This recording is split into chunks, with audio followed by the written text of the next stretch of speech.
초대교회에 교회가 성장해 가면서 성도들을 향한 호칭이 조금씩 변화를 가져옵니다. 처음에는 그리스도인이라고 하는 말이 많이 쓰였죠. 이 말은 개인적으로 예수 그리스도를 믿고 영접하고 구원받았다고 하는 것입니다. 한 영혼 구원받는 일이 얼마나 귀하고 소중한 일인지 모릅니다. 조금 시간이 가면서 이 그리스도인이라는 말은 생각보다 빨리 제자라는 말로 바뀝니다. 다시 말하면 듣고 구원받을 뿐만 아니라 그 말씀대로 삶을 살아내는 변화된 삶을 살아가는 사람들을 말할 때 제자라는 말을 쓰게 됩니다. 그리고는 오순절 성령이 강림한 후에는 제자라는 말도 쓰였지만 공전에서 많이 썼던 단어가 이 청지기라고 하는 단어였습니다. 이 청지기라는 말은 오이코노모스라는 말인데, 오이코는 집을 얘기하고 그리고 노모스는 관리한다 이런 뜻입니다. 그래서 우리를 얘기하면 큰 집의 전문 관리인, 경영인을 의미하죠. 그래서 재산을 맡아서 관리도 하고 또 종들을 관리하고 또 품삯도 주고 심지어는 그 자녀들을 또 양육까지 하는 아주 소중한 일을 맡았던 사람들을 말하는 것이었습니다. 그런데 교회가 세워지면서부터는 이제 그리스도인, 제자보다는 청직이라는 용어들을 많이 사용했습니다. 사도 바울도 초대 교회 감독들을 향해서, 목사들을 향하여 말하기를 하나님의 청지기로 굳게 서라. 하나님의 청지기로. 다시 말하면 이제 예수를 믿고 네가 그 말씀대로 순종하는 걸 넘어서 교회를 돌보고 교회를 세우고 그리고 성도들을 세우는 교회론적인 관점에서 자신을 세워가라고 말하고 있는 것입니다. 오늘 본문에도 보니까 베드로는 성도들을 향해 각각 은사를 받은 대로 선한 청지기같이 서로 봉사해라. 은사를 각각 받았는데 그 은사를 가지고 서로 선한 청지기, 그 말은 나쁜 청지기도 상당수 있었다는 말이에요. 선한 청지기로서 그렇게 교회를 세우고 봉사하라고 말하고 있는 것입니다. 그래서 이 청지기라는 의미 속에는 사실은 주인의 절대 신뢰와 그 다음에 존중이 담겨 있는 게 사실이죠.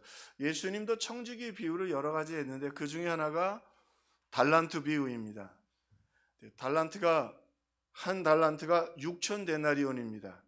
한 데나리온이 한 노동자의 하루 품삯입니다. 우리 최소한 10만 원으로 잡읍시다.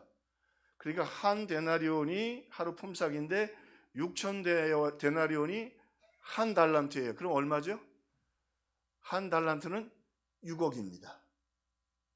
적은 돈이 아니에요. 그러니까 우리 달란트 시장하면서 애들 노트를 한 달란트에 팔고 이런 건 그건 교육자가 잘 모르든지 교사가 잘 모르든지 조금 환산을 잘못한 거죠. 5달란트면 얼마예요? 5, 6, 30, 30억이에요. 종들에게 그렇게 큰 재화를 맡기지 않습니다. 그리고 보면 그 달란트를 맡기고 주인이 갔다가 멀리 갔다가 한동안 있다가 오죠. 이 말은 이제 종들이 청직으로서의 생각과 개념이 바뀌어야 한다는 건 예수님이 염두에 두셨던 것입니다. 오늘 그러므로 이 청직이 되기는 주인이 나를 믿어주었다고 하는, 신뢰했다고 하는 자부심과 긍지, 그리고 한 걸음 더 나가서 오늘 주인이 그렇게 맡겼던 건 사실은 그 당시의 그 정서로는요, 주인이 맡겨진 그 한 달란트, 그 6억이나 되는 돈은 주인에게 다 돌려주고 이익도 다 돌려주고 그리고 그 중에서 일부만 상급으로 받게 되었는데 그걸 다 주잖아요. 12억을 다 줘요. 그리고 더 많이 맡겨요. 그리고 더 놀라운 건 주인의 즐거움에 함께 참여하도록 초대를 해요. 이게 세 번째가 핵심이에요. 오늘 주님 우리에게 달란트를 맡기는 건 그것을 통해서 남긴 걸 우리에게 주시기를 원하는 것이고 더 많은 걸 맡기기를 바라시는 것이고 더 나아가 주인의 즐거움, 주님이 주시는 기쁨과 성령의 충만함과 천국 잔치의 기쁨을 우리가 누리기를 바라는 것입니다. 그래서 재직 헌신도 참 좋지만 그래서 청직이라고 하는 성경의 본전의 의미를 살려서 청직이 임명, 청직이 헌신을 우리 교회는 하고 있는 것입니다. 자, 그러면 성경에서 이렇게 오늘 말씀의 제목이 사랑스럽고 그리고 장엄한 청직인데 성경에서 그렇게 칭찬받은 모델을 좀 찾아봐야 하겠죠. 그래서 일을 잘하는 것도 중요하지만 더 중요한 건 뭐냐면 사랑스러워야 돼요. 주인과 함께 교제할 수 있어야 돼요. 그 아가서에도 말씀하시잖아요. 나의 사랑, 나의 어여쁜 자야. 주님과 함께 교제할 수 있는 그런 청지기가 되어야 한다. 자, 그러면 성경에서 이런 아주 사랑스럽고 장엄한 청지기가 소개되는데 아브라함의 종이었던 엘리에셀이 있었습니다. 얼마나 아브라함이 그 종을 신뢰했느냐 하면 아들이 생각보다 늦게 태어나자 전 재산을 맡기고 그를 상속해서 양자로 삼으려고 할 만큼 전 재산을 다 주고 양자로 삼으려고 할 만큼 엘리에셀을 아꼈습니다. 근데 하나님이 나는 사례를 통해 이삭을 줄 것이다. 그리고 하나님이 막으셨지요. 그만큼은 아브라함이 그를 신뢰했습니다. 그렇게 인정받는 청직이었습니다. 사랑받는 청직이었습니다. 자, 그가 왜 그렇게 사랑받은지 생각보다 성경이 상당히 세밀하게 그의 이야기를 소개합니다. 한 번은 아브라함이 그를 부릅니다. 너는 하란으로 가서 아브라함의 고향으로 가서 내 아들 이삭의 신부감을 구해라. 하나님이 인도해 주실 것이다.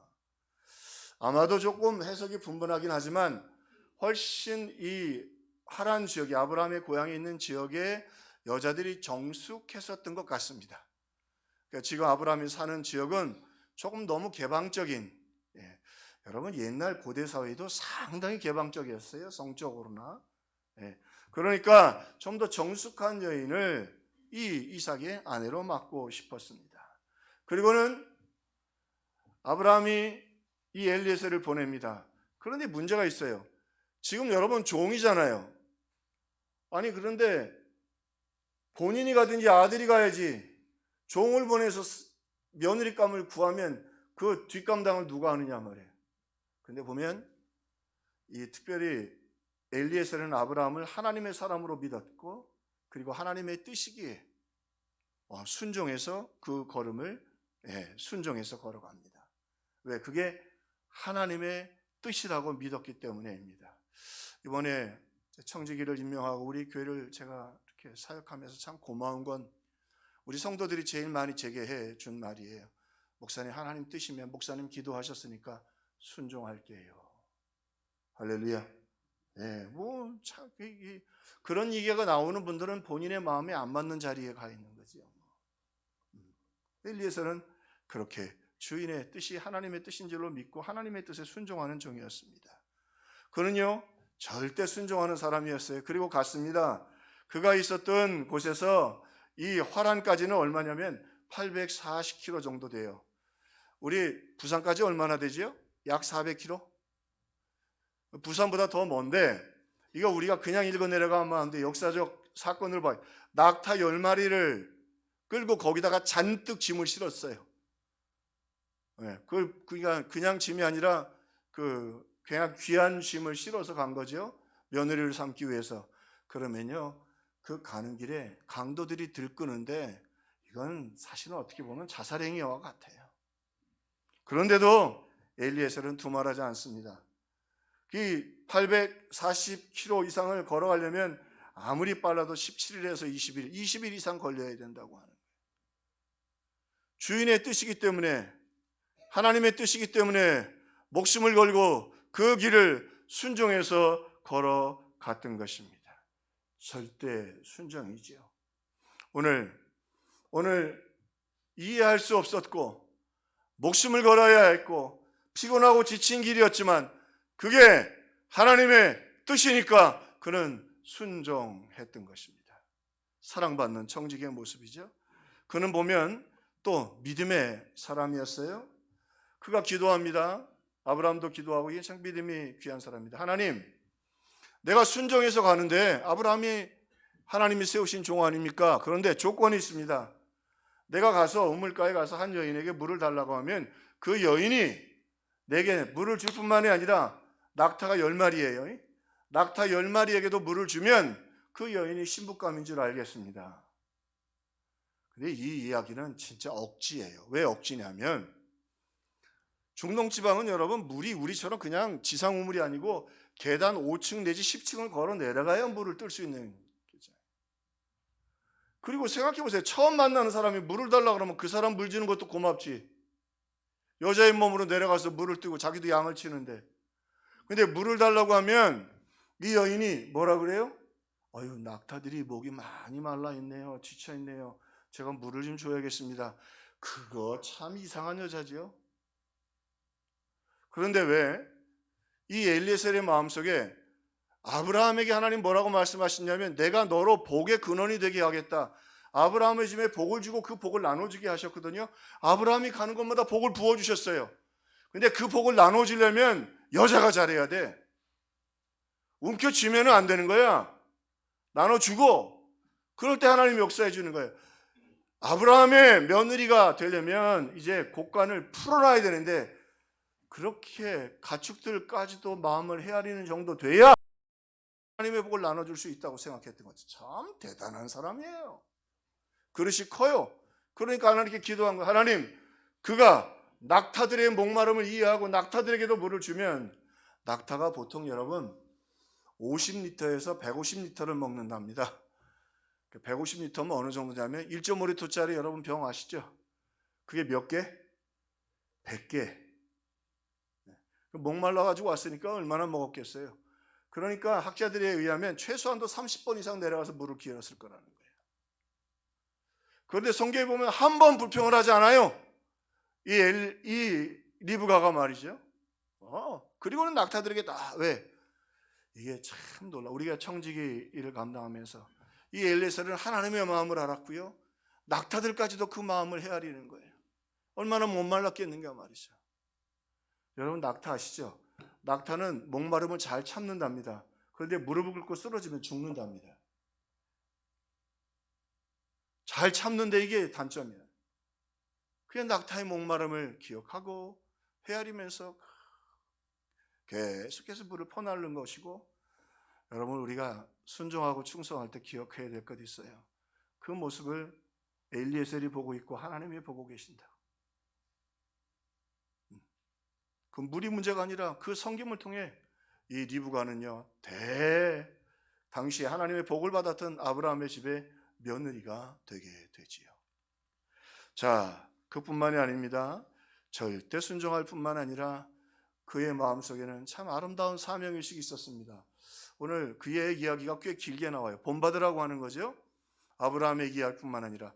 자, 그리고는 이 여인에게 하나님이 이렇게 해서 응답해 주는데 당신이 이렇게 하니까 이 예물을 보세요. 이거 결혼 예물입니다. 당신 집에 좀 갑시다. 그랬더니 그 집도 사위도 보지도 않고 사위가 눈이 하나인지 두 개인지 손가락이 6개인지 7개인지도 안 보고 어떻게 했어요? 우리도 사위 삼겠다. 혼인을 오케이 하자. 그리고는 오케이를 했어요. 그 사인을 하니까 참 이 부분을 읽을 때 참 감동이 돼요. 이 엘리에셀이 다음날 아침에 다시 아브라함에게 돌아가요.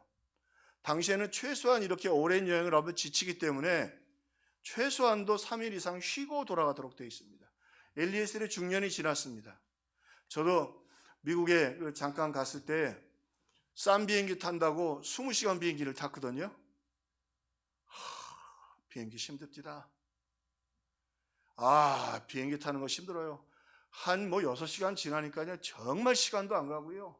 힘들고 그 다음에 또 갈아타고 또 가고 비행기 타고 가는 여행 이틀도 힘든데 그렇게 15일 이상 길 20일 이상 갔다가 하룻밤 자고 왜? 아브라함 마음속에 그래도 중년이 된 이 엘리에셀이 혹시라도 봉변을 당하지 않았을까? 봉변당하기 또 좋은 길을 보냈잖아요. 그 먼 길을 광야로 보내면서 그 예물들을 보냈으니 강도 만나기 딱 좋다고요. 낙타도 뺏기고 거기다가 또 과연 하나님이 순적히 길을 열어주셨을까 궁금하잖아요. 그러니까 이 엘리에셀이 두말하지 않고 얼른 돌아갑니다. 다음날. 그래서 한 주석가는 이렇게 얘기했어요. 엘리에셀은 목숨을 걸고 다음날 주인에게로 돌아갔다. 주인에게로 돌아갔다. 이 이야기를 왜 성경이 그렇게 길게 얘기했겠어요?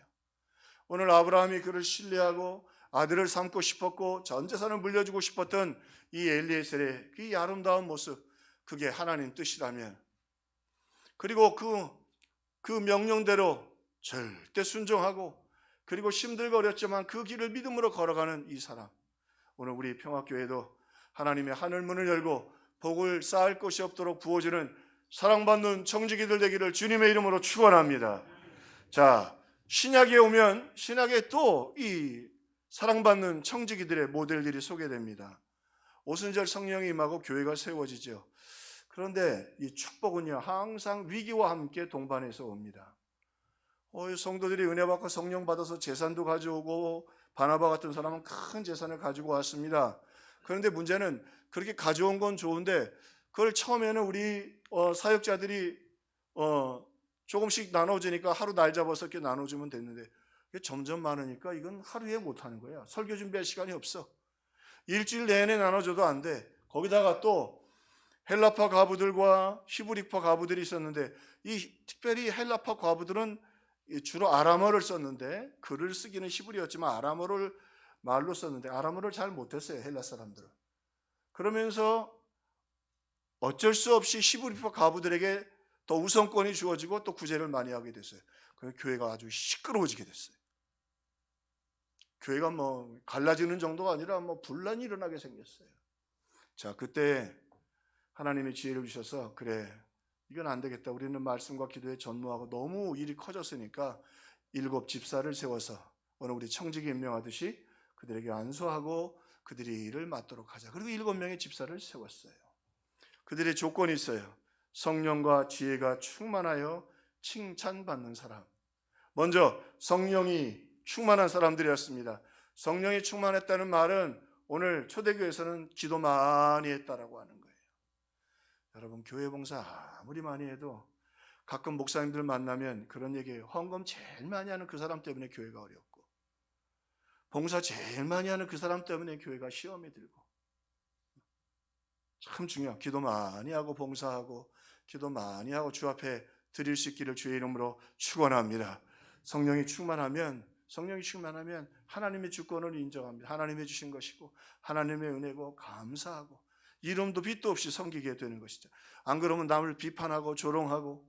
여러분, 조금 조심해야 될 것 같으세요. 우리 청지기 임명주의니까 우리 교회에서는요, 부정적인 말 될 수 있으면 모여서 하지 마세요. 기도의 문도 닫히고, 또 내가 복을 못 받습니다. 먼지라는 데 가가지고 있으면 자꾸 먼지만 더 나잖아요. 그러니까 우리가 성령이 충만하고 어려운 일 있으면 더 기도하고 하나님의 은혜 가운데 거하는 저와 여러분이 되기를 바랍니다.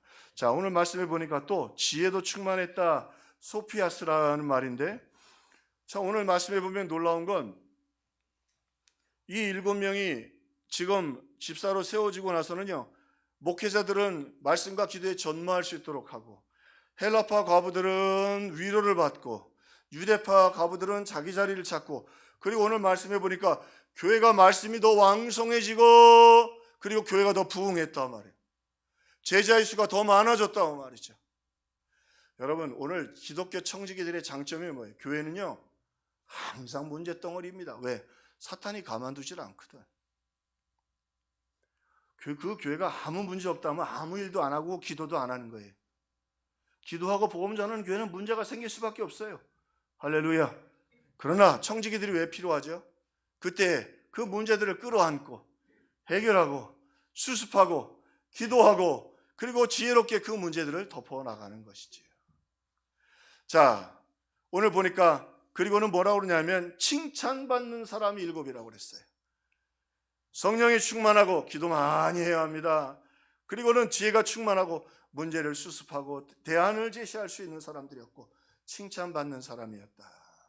오늘 말씀이 사랑받는 청지기, 장엄한 청지기입니다.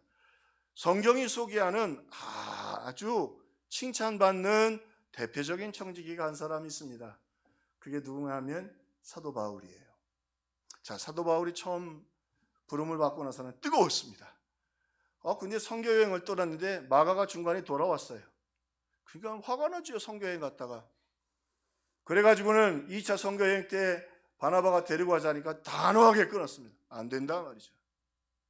그 둘이 갈라서 가지고 나눠져 버렸어요. 바울이 잘못한 거 없습니다. 그건 단호하게 해야죠. 선교지에서 이탈하면은 그거 지금도 우리 GMS 같은 선교단체에서 가만두지 않습니다. 나쁘지 않았어요. 그런데 바울이 칭찬받는 장엄한 청지기가 된 모습을 소개하는 건 그러다가 세월이 지나고 복음을 전하다 감옥에 가게 됐습니다. 감옥에 갔는데 거기서 오네시모라고 하는 도망 나온 노예를 만납니다. 도망 나온 노예는 사형을 내릴 수 있습니다. 근데 그를 어렵게 전도해서 어렵게 전도해서 예수 믿는 사람을 만들었습니다. 자, 그런데 그 당시에는 그가 이제 복음도 전하고 일을 하려면 그의 주인에게 가서 용서를 받고 그 주인이 그를 놓아주어야 합니다. 안 그러면 주인이 그를 죽이기를 원하면 아무리 예수 믿어도 죽여야 되는 거예요. 근데 주인이 누군가 보니까 자기 제자였던 빌레몬이었어요. 그래서 빌레몬서를 써요. 근데 보세요. 이전에는 마가를 향해서 아주 엄중하게 2차 선교행에서는 데려갈 수 없다고 바나바하고 갈라섰거든. 근데 바울이 변했어요. 편지를 써서 보내면서 내가 오네시모를 보내는데 알죠 누군지. 뭐라고 하냐면 내가 무릎을 꿇고 비는데 그렇게 안 해도 돼요. 바울이 자기 제자예요. 빌레몬아 네가 내 제자 아니냐. 네가 나로 말미암아 복음을 들었으니 좀 오네시모를 좀 받아주고 용서해주면 좋겠다. 아니에요. 뭐라고 그래요? 내가 무릎을 꿇고 비노니. 그리고 뭐라고 그러냐면 그가 오네시모를 옥중에서 낳은 아들이라. 왜 낳은 아들이라고 했을까요? 해산의 고통이 있었어요. 이놈 전도하는 게 쉬운 게 아니었어요. 아주 못된 놈이란 말이에요. 근데 변화받고 예수를 믿게 됐어요. 자, 그리고는 말합니다. 그런데 내 신복이다. 내 내장과 같고 내 심장과 같은 아들이 되었다. 근데 그 안에 뜨거운 마음이 있어서 주의를 하고 싶은 마음이 있다. 내가 너한테 보냈는데 네가 용서해서. 그리고는 말합니다. 그가 빚진 것이 있을 것이다. 도둑질했으니까 그건 내 앞으로 달아놓고 이 바울의 간절한 마음입니다. 빌레몬아, 저놈의 새끼 내가 벌써 죽여야 될 텐데 바울 때문에 너 살려준 거다. 그러지 말고 나를 생각해서 내가 무릎을 꿇고 비고 내가 옥중에서 나았고 내 심장과 같은 이 오네시모를 네가 진정으로 용서해주고 사역자로 양육해주고 그렇게 네가 그렇게 돌봐주었으면 참 좋겠다. 빌레몬아, 오네시모를 부탁한다.